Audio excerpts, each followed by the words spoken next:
ধরুন আপনি Chrome browser বা অন্য কোনো ব্রাউজারে গিয়ে কোনো কিছু ভিজিট করলেন বা আপনার কোনো পার্সোনাল ওয়েবসাইটে গিয়ে ভিজিট করলেন, সেক্ষেত্রে যদি আপনার মোবাইলটা কেউ হাতে নেয়, সে কিন্তু বুঝতে পারবে আপনি কোন কোন ব্রাউজারে ভিজিট করেছেন। আর আপনি যদি ব্রাউজার হিস্টোরি ডিলিটও করে দেন, তখনও কিন্তু সে বুঝতে পারবে আপনি ইচ্ছাকৃতভাবে ডিলিট করে দিয়েছেন।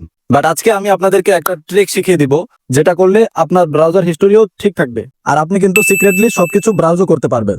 চলুন এখন ব্রাউজারে চলে আসি। ব্রাউজারে এসে উপরে 3 ডট আইকন দেখতে পাবেন, এখানে ক্লিক করবেন।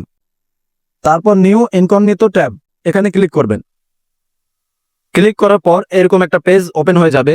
এখন আপনি সার্চ বারে গিয়ে যা ইচ্ছা লিখবেন, লিখে ব্রাউজ করবেন। সিক্রেটলি যেসব কাজ করার সব করবেন। কাজ করা হয়ে গেলে জাস্ট এই উপরে ট্যাবের অংশটা দেখতে পাবেন। যতগুলো ট্যাব আপনি ক্রিয়েট করবেন ততগুলো নাম্বার এখানে দেখাবে, এখানে ক্লিক করবেন। ক্লিক করে ট্যাবগুলোকে জাস্ট রিমুভ করে দিবেন। আর রিমুভ করার সাথে সাথে কিন্তু আগের ব্রাউজারটা চলে আসবে, বাট হিস্টোরিতে কিন্তু কোনো কিছুই থাকবে না। অনেকের এটা কিন্তু অনেক বেশি কাজে লাগবে। আশা করি এই ট্রিক্সগুলো আমরা কেউ খারাপ কাজে ব্যবহার করব না। তো ভিউয়ার্স, আজকের মতো এখানেই বিদায় নিব। ভালো থাকবেন, সুস্থ থাকবেন, আর আমার চ্যানেলটিকে অবশ্যই সাবস্ক্রাইব করে রাখবেন। আল্লাহ হাফেজ।